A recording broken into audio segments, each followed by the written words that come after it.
ये बात भगवान राम अच्छे से जानते थे कि इस धरती पर जन्म लेने वाला प्रत्येक व्यक्ति मृत्यु को प्राप्त होता है और उन्हें भी एक दिन अपने शरीर का त्याग करना था। लेकिन जब भी धर्मराज यमराज भगवान राम को उनके शेष समय के बारे में सूचित करने का प्रयास करते, राम भक्त हनुमान उन्हें आने से रोक देते थे, क्योंकि उनका भगवान राम के प्रति अत्यधिक मोह था। धर्मराज जानते थे कि हनुमान अमृत प्राप्त कर चुके हैं और वे बहुत शक्तिशाली भी हैं, इसलिए वे उन्हें क्रोधित नहीं करना चाहते थे। लेकिन भगवान राम को पता था कि धरती पर जीवन लेने वाला हर एक को मृत्यु का सामना करना पड़ता है। वे जानते थे कि उनके प्रिय हनुमान उन्हें बचाने की कोशिश कर रहे हैं, लेकिन उन्होंने इस सत्य को स्वीकार कर लिया था कि उन्हें एक दिन मृत्यु को अपनाना होगा। भगवान राम हनुमान के होते हुए भी मृत्यु प्राप्त नहीं कर सकते थे। एक दिन हनुमान जी महल से बाहर बगीचे में घूमने गए थे। इसी दौरान राम जी ने अपनी अंगुली से एक अंगूठी निकाली और उसके साथ खेलते खेलते उन्होंने अंगूठी को जमीन पर पड़ी एक दरार में गिरा दिया।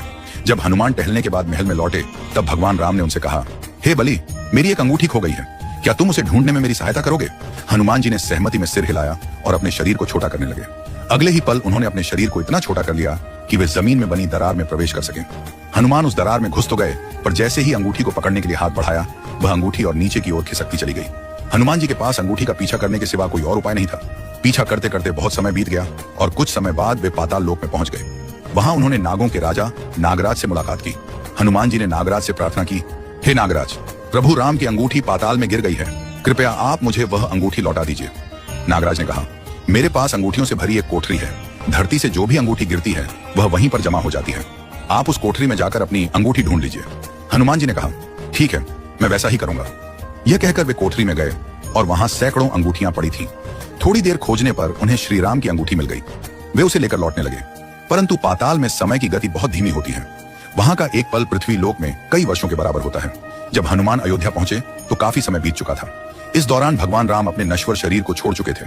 हनुमान जी अपने प्रभु राम से अंतिम बार मिल नहीं पाए, यह सोचकर वे व्याकुल हो गए। उन्हें गहरा दुख हुआ। शायद भगवान राम जानते थे कि हनुमान उनके विच्छोह को सहन नहीं कर पाएंगे, इसीलिए उन्होंने उन्हें पाताल लोक भेज दिया था। अमृत प्राप्त करने के कारण हनुमान जी इसी धरती पर रहने को मजबूर हैं। जहां भी मंदिरों में भगवान राम की पूजा होती है, वहां वे भक्तों पर कृपा करने के लिए अदृश्य रूप से मौजूद रहते हैं। यह सत्य है कि जो भी धरती पर आता है, उसे एक न एक दिन यह संसार छोड़कर जाना ही पड़ता है।